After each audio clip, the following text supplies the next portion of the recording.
ಶುರು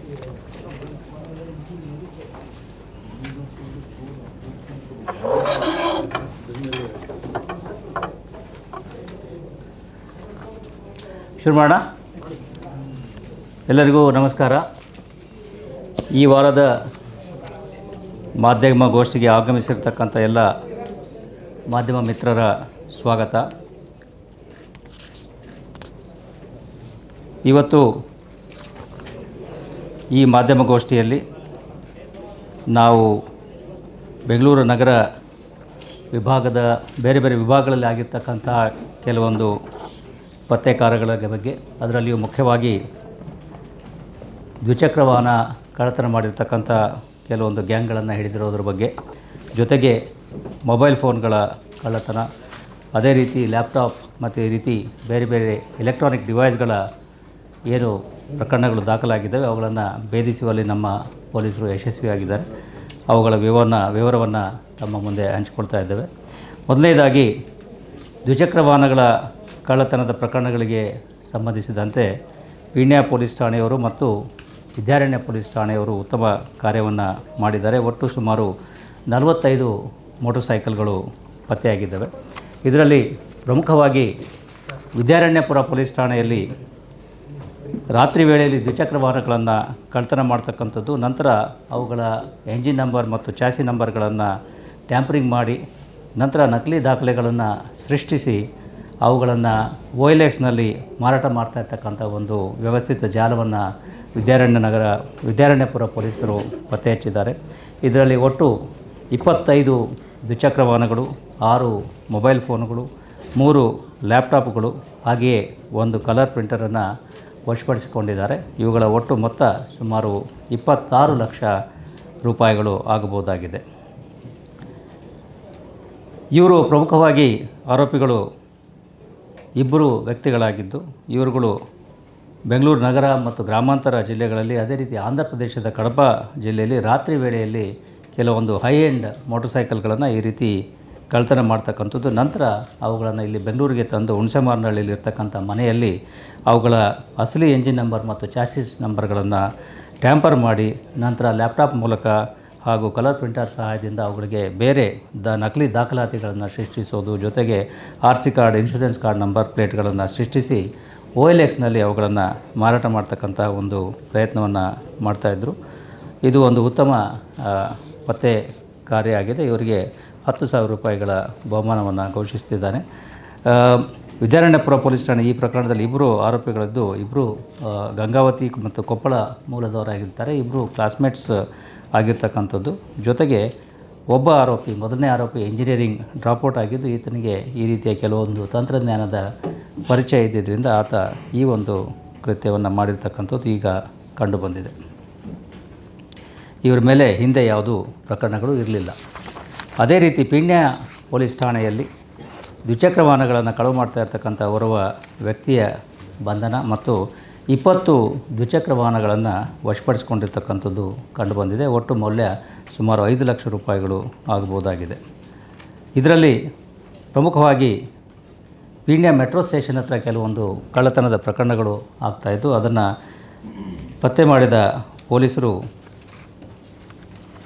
ಓರ್ವ ಆರೋಪಿಯನ್ನು ಬಂಧಿಸಿ ಆತನ ಕೂಲಂಕುಷ ವಿಚಾರಣೆಯಿಂದ ಒಟ್ಟು 20 ದ್ವಿಚಕ್ರ ವಾಹನಗಳನ್ನು ವಶಪಡಿಸಿಕೊಂಡಿದ್ದಾರೆ. ಅವುಗಳಲ್ಲಿ 15 ಪ್ರಕರಣಗಳಲ್ಲಿ ಇರ್ತಕ್ಕಂಥದ್ದು ಕಂಡುಬಂದಿದೆ. ಉಳಿಗಳ ಬಗ್ಗೆ ಇನ್ನೂ ಪತ್ತೆ ಹಚ್ತಾ ಇದ್ದಾರೆ. ಪ್ರಮುಖವಾಗಿ ಬೆಂಗಳೂರು ನಗರ ಮತ್ತು ಗ್ರಾಮಾಂತರ ಪ್ರದೇಶದಲ್ಲಿ ಈ ದ್ವಿಚಕ್ರ ವಾಹನಗಳ ಕಳ್ಳತನವನ್ನು ಮಾಡ್ತಾ ಇರುತ್ತಾಗಿ ಆರೋಪಿಗಳು ಒಪ್ಕೊಂಡಿದ್ದಾರೆ ಮತ್ತು ಇವುಗಳನ್ನು ಚಿತ್ರದುರ್ಗ ಮತ್ತು ಬೇರೆ ಕಡೆಗಳಲ್ಲಿ ಅವರು ವಿಲೇ ಮಾಡ್ತಾ ಇರ್ತಕ್ಕಂಥದ್ದು ಕಂಡುಬಂದಿದೆ. ಆದ್ದರಿಂದ ಒಟ್ಟಾರೆಯಾಗಿ ಈ ದ್ವಿಚಕ್ರ ವಾಹನಗಳ ಸುರಕ್ಷತೆ ಬಗ್ಗೆ ಹಿಂದೆಯೂ ಕೂಡ ತಮ್ಮ ಗಮನವನ್ನು ಸೆಳೆಯಲಾಗಿದೆ. ಪ್ರಮುಖವಾಗಿ ರಾತ್ರಿ ಹೊತ್ತು ಅವುಗಳನ್ನು ನಿಲ್ಲಿಸುವಾಗ ಸುರಕ್ಷಿತ ಪ್ರದೇಶದಲ್ಲಿ ನಿಲ್ಲಿಸ್ತಕ್ಕಂಥದ್ದು, ಅದೇ ರೀತಿ ಈ ಶಾಪಿಂಗ್ ಮತ್ತು ಇತರ ವಿಷಯಗಳಿಗೆ ಹೋಗುವಾಗ ತಾವು ನಿಲ್ಲಿಸ್ತಕ್ಕಂಥ ಸ್ಥಳ ಸುರಕ್ಷಿತವಾಗಿರೋದ್ರ ಬಗ್ಗೆ ಮತ್ತು ಡೆಸಿಗ್ನೇಟೆಡ್ ಪಾರ್ಕಿಂಗ್ ಲಾಟ್ನಲ್ಲಿ ನಿಲ್ಲಿಸ್ತಕ್ಕಂಥದ್ದು, ಸರಿಯಾಗಿ ಲಾಕ್ ಮಾಡ್ತಕ್ಕಂಥದ್ದು, ಜೊತೆಗೆ ಇತ್ತೀಚಿನ ದಿವಸಗಳಲ್ಲಿ ಸಾಕಷ್ಟು ಆಧುನಿಕ ಲಾಕಿಂಗ್ ಡಿವೈಸ್ಗಳು ಬಂದಿದ್ದಾವೆ, GPS ಅಳವಡಿಕೆಯೂ ಕೂಡ ಇದೆ. ಹೀಗೆ ತಮ್ಮ ವಾಹನಗಳ ಸುರಕ್ಷತೆ ಬಗ್ಗೆ ಸ್ವಲ್ಪ ಗಮನ ಹರಿಸಬೇಕಾಗ್ತದೆ. ಕೇವಲ ವಾಹನದ ಸೌಂದರ್ಯ ವೃದ್ಧಿ ಅಷ್ಟೇ ಅಲ್ಲ, ವಾಹನಗಳ ಸುರಕ್ಷತೆ ಅಷ್ಟೇ ಮುಖ್ಯವಾಗ್ತದೆ ಅನ್ನೋದನ್ನು ಎಲ್ಲ ಪ್ರಮುಖವಾಗಿ ದ್ವಿಚಕ್ರ ವಾಹನ ಮಾಲೀಕರು ತಿಳಿದುಕೊಳ್ಬೇಕು ಅಂತ ಹೇಳಿ ಕೇಳಿಕೊಳ್ತೇನೆ.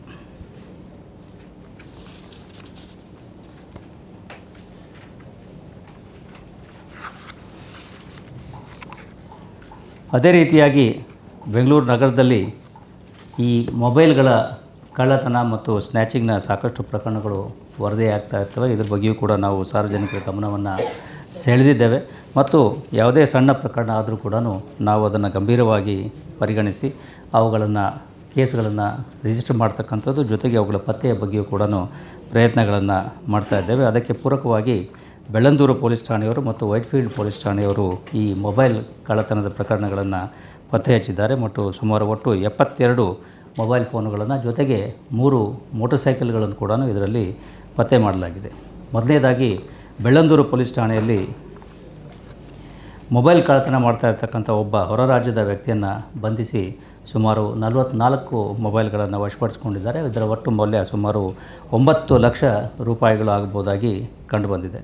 ಇದು ಮೂಲತಃ ಈತ ಈ Delivery.com ಕಂಪನಿಯಲ್ಲಿ ಕೆಲಸ ಮಾಡಿಕೊಂಡಿದ್ದು, ಅಲ್ಲಿ ಈ ಯಾವುದು ಮೊಬೈಲ್ಗಳು ಡೆಲಿವರಿ ಆಗೋದಿಲ್ಲ ಅದನ್ನು ವಾಪಸ್ಸು ಕಂಪ್ನಿಗೆ ಕೊಡದೇನೆ ಅವುಗಳನ್ನು ತನ್ನ ಬಳಿಯೇ ಇಟ್ಕೊಂಡು ಮಾರಾಟ ಮಾಡಲಿಕ್ಕೆ ಪ್ರಯತ್ನವನ್ನು ಮಾಡ್ತಾಯಿದ್ದ. ಇದರಲ್ಲಿ ಒಟ್ಟು 44 ವಿವಿಧ ಕಂಪನಿಯ ಮೊಬೈಲ್ಗಳನ್ನು ಪೊಲೀಸರು ವಶಪಡಿಸಿಕೊಂಡಿದ್ದಾರೆ ಮತ್ತು ಸುಮಾರು ಇದರ ಮೊತ್ತ 9 ಲಕ್ಷ ರೂಪಾಯಿಗಳು ಆಗಬಹುದು ಎಂದು ಅಂದಾಜಿಸಲಾಗಿದೆ. ಆರೋಪಿ ಮೂಲತಃ ಈ ರೀತಿ ಡೆಲಿವರಿ ಬಾಯ್ ಆಗಿ ಕೆಲಸ ಮಾಡ್ತಾ ಇದ್ದಿದ್ದು ಒರಿಸ್ಸಾ ರಾಜ್ಯದವನು. ಇಲ್ಲಿ ಬೆಂಗಳೂರಿನಲ್ಲಿ ಕೆಲಸ ಮಾಡ್ತಾ ಇರೋದು ಈ ರೀತಿ ಪ್ರಯತ್ನವನ್ನು ಮಾಡಿ ಈಗ ಸಿಗಾಕೊಂಡಿದ್ದಾನೆ. ಅದೇ ರೀತಿ ಈ ವೈಟ್ಫೀಲ್ಡ್ ಪೊಲೀಸ್ ಠಾಣೆಯವರು ಪಿಕ್ ಪಾಕೆಟ್ ಮಾಡ್ತಾ ಇರ್ತಕ್ಕಂತಹ ಒಂದು ಮೊಬೈಲ್ ಕಳ್ಳರನ್ನು ಪತ್ತೆ ಹಚ್ಚಿದ್ದಾರೆ. ಒಟ್ಟು 5 ಮೊಬೈಲ್ಗಳು ಮತ್ತು ಕೃತ್ಯಕ್ಕೆ ಬಳಸಿರ್ತಕ್ಕಂಥ ಒಂದು ದ್ವಿಚಕ್ರ ವಾಹನವನ್ನು ಮೂಲತಃ ಈ ವೈಟ್ಫೀಲ್ಡ್ ಮತ್ತು ಸುತ್ತಮುತ್ತಲಿನ ಪ್ರದೇಶಗಳಲ್ಲಿ ಇವರು ಬಸ್ಸಿಗೆ ಹತ್ತಾ ಇರ್ತಕ್ಕಂಥ ವ್ಯಕ್ತಿಗಳ ಒಂದು ಬಳಿಯಿಂದ ಈ ಪಿಕ್ ಪಾಕೆಟ್ಗಳನ್ನು ಮಾಡ್ತಾ ಇರ್ತಕ್ಕಂಥದ್ದು ಕಂಡುಬಂದಿದೆ. ಇದರಲ್ಲಿ ಒಬ್ಬ ಆರೋಪಿಯನ್ನು ಪತ್ತೆ ಒಟ್ಟು 3 ಜನ ಆರೋಪಿಗಳು ಇದರಲ್ಲಿ ಬಂಧನಕ್ಕೆ ಒಳಗಾಗಿದ್ದಾರೆ. ಈ ಪ್ರಕರಣವು ಕೂಡ ಈ ಪಿಕ್ ಪಾಕೆಟ್ ಆಗ್ತಾ ಇರ್ತಕ್ಕಂಥದ್ರ ಬಗ್ಗೆ ಕೂಡ ಗಮನವನ್ನು ಸೆಳೆಯಲಾಗಿದೆ. ಈ KR ಪುರ ಮತ್ತು ಆ ಕಡೆ ಸುತ್ತಮುತ್ತಲಿನ ಪ್ರದೇಶಗಳಲ್ಲಿ ಈ ರೀತಿಯ ಪ್ರಕರಣಗಳು ಹಿಂದೆಯೂ ಕೂಡ ವರದಿಯಾಗಿದೆ ಮತ್ತು ಅವುಗಳನ್ನು ಪತ್ತೆ ಕೂಡ ನಮ್ಮ ಪೊಲೀಸ್ನವರು ಮಾಡಿದ್ದಾರೆ. ಅದಕ್ಕೆ ಪೂರಕವಾಗಿ ಇದೊಂದು ಪ್ರಕರಣವು ಕೂಡ ಈಗ ಸೇರಿಕೊಳ್ತದೆ. 3 ಜನ ಆರೋಪಿಗಳು ಇದರಲ್ಲಿ ಬಂಧನಕ್ಕೆ ಒಳಗಾಗಿದ್ದು, ಆರೋಪಿಗಳು ಒಬ್ಬನ ಮೇಲೆ ಹಳೆ ಪ್ರಕರಣ ಕೂಡ ಇರೋದು ಈಗ ಕಂಡುಬಂದಿದೆ.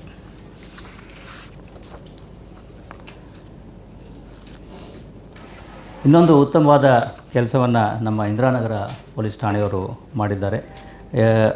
ಈ ನಿಲ್ಲಿಸಿರ್ತಕ್ಕಂತಹ ಕಾರುಗಳ ಗ್ಲಾಸ್ಗಳನ್ನು ಒಡೆದು ಅವುಗಳಿಂದ ಲ್ಯಾಪ್ಟಾಪ್ಗಳನ್ನು ಕಳ್ಳತನ ಮಾಡ್ತಾ ಇರ್ತಕ್ಕಂಥ ಒಂದು ತಮಿಳುನಾಡಿನ ತಿರುಚಿರಾಪಳ್ಳಿ ರಾಮಜಿನಗರ ಗ್ಯಾಂಗನ್ನು ಇಂದಿರಾನಗರ ಪೊಲೀಸರು ಭೇದಿಸಿದ್ದಾರೆ. ಒಟ್ಟು 7 ಲ್ಯಾಪ್ಟಾಪ್ಗಳು ಇದರಲ್ಲಿ ವಶ ಆಗಿದ್ದಾವೆ. ಒಟ್ಟು ಸುಮಾರು 5.85 ಲಕ್ಷ ರೂಪಾಯಿ ಇದರ ಮೊತ್ತ ಆಗ್ಬೋದು. 3 ಜನ ಆರೋಪಿಗಳನ್ನು ಇದರಲ್ಲಿ ಬಂಧಿಸಿದ್ದಾರೆ. ಜೊತೆಗೆ ಒಬ್ಬ ರಿಸೀವರನ್ನು ಕೂಡ ಬಂಧಿಸಿದ್ದಾರೆ. ಇನ್ನೂ 1-2 ಆರೋಪಿಗಳು ಇದರಲ್ಲಿ ಪತ್ತೆ ಆಗಬೇಕಾಗಿದೆ. ಇದು ಕೂಡ ಒಂದು ಉತ್ತಮ ಕಾರ್ಯ. ಈ ಈಸ್ಟ್ ಡಿವಿಷನಲ್ಲಿ ಇವು ಕೆಲವೊಂದು ಪ್ರಕರಣಗಳು ದಾಖಲಾಗಿದ್ದು, ತಮಗೆ ಗೊತ್ತಿರೋ ಹಾಗೆ ತಿರುಚಿರಾಪಳ್ಳಿ ಗ್ಯಾಂಗ್ ಏನಿದೆ ಅದು ಒಂದು ನಟೋರಿಯಸ್ ಗ್ಯಾಂಗ್. ಈ ರೀತಿ ಅಟೆನ್ಷನ್ ಡೈವರ್ಷನ್ ಮತ್ತು ಈ ಕಾರುಗಳ ಗ್ಲಾಸ್ ಹೊಡೆದು ಕಳ್ಳತನ ಮಾಡ್ತಕ್ಕಂಥದ್ದು ಇಂಥ ಕೃತ್ಯಗಳನ್ನು ಮಾಡ್ತಾ ಇರ್ತಾರೆ. ಇದು ಒಂದು ಉತ್ತಮ ಕಾರ್ಯ. ಹಾಗೆ ಜೊತೆಗೆ ಸಾರ್ವಜನಿಕರಲ್ಲಿ ಮನವಿ ಅಂತಂದರೆ, ಈ ಕಾರುಗಳನ್ನು ತಾವು ನಿಲ್ಲಿಸಿದಾಗ ಪಾರ್ಕಿಂಗ್ ಮಾಡಿದಾಗ ಯಾವುದೇ ಬೆಲೆ ಬಾಳುವ ವಸ್ತುಗಳು ಬೇರೆಯವರ ಕಣ್ಣಿಗೆ ಕಾಣದ ರೀತಿಯಲ್ಲಿ ಅವುಗಳನ್ನು ಸರಿಯಾಗಿ ಸುರಕ್ಷಿತವಾಗಿ ಒಳಗಡೆ ಇಡ್ತಕ್ಕಂಥದ್ದು ಪ್ರಮುಖ ಆಗ್ತದೆ. ಈ ರೀತಿ ಕಂಡು ಬಂದಾಗ ಈ ಆರೋಪಿಗಳು ತ್ವರಿತವಾಗಿ ಮತ್ತು ಕ್ಷಿಪ್ರವಾಗಿ ಕಣ್ಣು ಮುಚ್ಚಿ ಕಣ್ಣು ತೆಗೆಯೋದ್ರಲ್ಲಿ ಈ ರೀತಿ ಕೃತ್ಯಗಳನ್ನು ನಡೆಸಿ ತಮ್ಮ ಬೆಲೆ ಬಾಳುವ ವಸ್ತುಗಳನ್ನು ದೋಚಲಿಕ್ಕೆ ಯಾವಾಗಲೂ ಪ್ರಯತ್ನ ಹುನ್ನಾರ ಇರ್ತಾರೆ ಅನ್ನೋದನ್ನು ಮರೆಯಬಾರ್ದು. ಕೊನೆಯದಾಗಿ ಇನ್ನೊಂದು ಪ್ರಮುಖ ಘಟ್ಟ, ಈ ನಿಷೇಧಿತ ಸಿಗರೇಟ್ ಮಾರಾಟ ಮಾಡ್ತಾ ಇರ್ತಕ್ಕಂಥ 3 ವ್ಯಕ್ತಿಗಳನ್ನು ಬಂಧಿಸಿ ಅವರಿಂದ 30 ಲಕ್ಷ ರೂಪಾಯಿ ಮೌಲ್ಯದ ಸಿಗರೇಟ್ಗಳನ್ನು ವಶಪಡಿಸಿಕೊಂಡಿರ್ತಕ್ಕಂತಹ ಒಂದು ಪ್ರಕರಣ. CCB ಅವರು ಮಾದಕ ದ್ರವ್ಯ ದಳದ ಪೊಲೀಸರು ಇದನ್ನು ಮಾಡಿದ್ದಾರೆ. ಈ ವಶಪಡಿಸಿಕೊಂಡಿರ್ತಕ್ಕಂಥ ಸಿಗರೇಟ್ಗಳ ಒಟ್ಟು ಮೌಲ್ಯ 30 ಲಕ್ಷ ಆಗಿರ್ತಕ್ಕಂಥದ್ದು ಕಂಡುಬಂದಿದೆ. ಇದ್ರ ಬಗ್ಗೆ ಗೋವಿಂದಪುರ ಪೊಲೀಸ್ ಠಾಣೆಯಲ್ಲಿ ಈಗ ಪ್ರಕರಣ ದಾಖಲಾಗಿದೆ. 3 ಜನ ಆರೋಪಿಗಳನ್ನು ಇದರಲ್ಲಿ ಬಂಧಿಸಲಾಗಿದೆ. ಒಟ್ಟು 1180 ಇ ಸಿಗರೇಟ್ಗಳನ್ನು ಇದರಲ್ಲಿ ವಶಪಡಿಸಿಕೊಳ್ಳಲಾಗಿದೆ. ಒಟ್ಟು ಮೊತ್ತ ಸುಮಾರು 30 ಲಕ್ಷ ರೂಪಾಯಿಗಳು ಆಗಬಹುದಾಗಿದೆ. ಆರ್ ಟಿ ಒ ಇನ್ವಾಲ್ವ್ ಇಲ್ಲ, ಅವರೇನೆ ಡೂಪ್ಲಿಕೇಟ್ ಇದನ್ನು ಮಾಡಿ OLX ಮುಖಾಂತರ ಮಾರಾಟ ಮಾಡ್ತಾಯಿದ್ರು. ಅವರೇನೆ ಇದನ್ನೆಲ್ಲ ಅಲ್ಲಿ ಡಿಸ್ಪ್ಲೇ ಮಾಡಿದ್ದೀವಲ್ಲ, ಈ ಫೇಕ್ RC ಕಾರ್ಡ್ಗಳು, ಫೇಕ್ ಇನ್ಶೂರೆನ್ಸ್ ಕಾರ್ಡ್ಗಳು, ಜೊತೆಗೆ ಇಂಜಿನ್ ನಂಬರ್ ಮತ್ತು ಚಾಸಿ ನಂಬರ್ಗಳನ್ನು ಟ್ಯಾಂಪರ್ ಮಾಡಿ ಅವುಗಳನ್ನು OLXನಲ್ಲಿ ಹಾಕಿ ಮಾರಾಟ ಮಾಡ್ತಾಯಿದ್ರು. ಜೊತೆಗೆ ಕೆಲವರಿಗೆ ನೇರವಾಗಿಯೂ ಕೂಡ ಮಾರಾಟ ಮಾಡಿದ್ದಾರೆ. ಸಾಮಾನ್ಯವಾಗಿ ಇವು ಹೈ ಎಂಡ್ ಮೋಟರ್ ಸೈಕಲ್ಗಳು, ಬುಲೆಟ್ಟು ಮತ್ತು R15 ಈ ಥರ ಬೇರೆ ಬೇರೆ ರೀತಿಯ ಪಲ್ಸರು ಈ ಥರ ಗಾಡಿಗಳನ್ನು ಇದರಲ್ಲಿ ಅವರು ಮಾಡ್ತಾಯಿದ್ರು ಅಂತ ಕಂಡು ಬಂದಿದೆ. ಸರ್, ಈ ಇಂದ್ರಾನಗರ್ ಕೇಸಲ್ಲಿ ನೀವು ಮಾರಕಾಸ್ತ್ರಗಳು, ಖಾರದ ಪುಡಿ ಎಲ್ಲ ಇಟ್ಕೊಂಡು ಇರುವಾಗ ಅದು ಪ್ರಾರಂಭದಲ್ಲಿ ಅವರನ್ನು ಬಂಧಿಸಿದಾಗ ಅವರು ಈ ರೀತಿ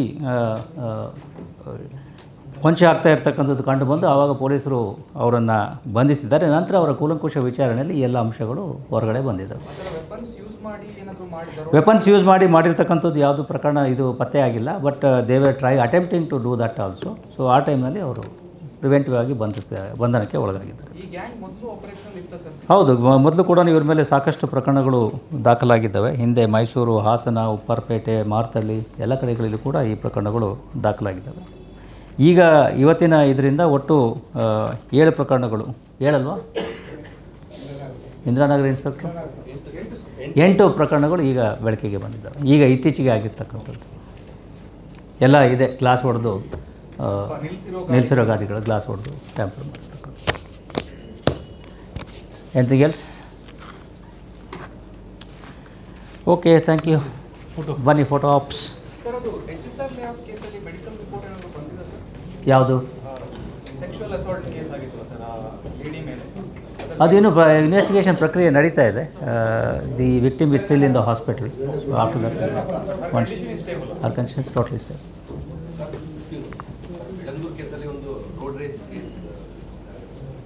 ಬೆಳಂದೂರ್ದು ನಿನ್ನೆ ಆಗಿರೋದು. ನಿನ್ನೆ ಆಗಿರ್ತಕ್ಕಂಥ ಘಟನೆ ಕೇಸ್ ತೊಗೊಂಡಿದ್ದಾರೆ. ಐ ಥಿಂಕ್ ಒಬ್ಬನೇನೋ ಬಂಧನ ಮಾಡಿದ್ದಾರೆ ಅಂತ ಮಾಹಿತಿ ಬಂದಿದೆ.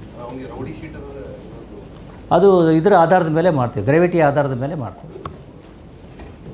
If it is sudden provocations spur of the moment ಎಲ್ಲ ಆಗಿದ್ದರೆ ಇಲ್ಲ. But if there is any history to it or if they are attempting to rob or loot, then we are going for rowdy sheet.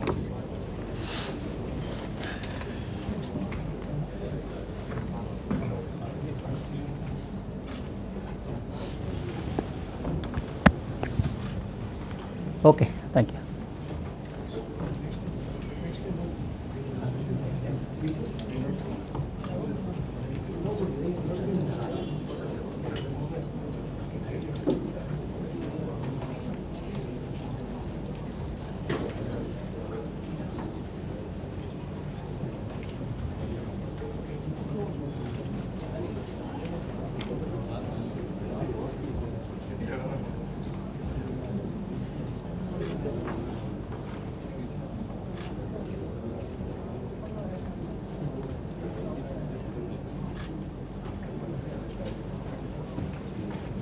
ಎಲ್ಲಿದೆ ಇದು?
Thank you.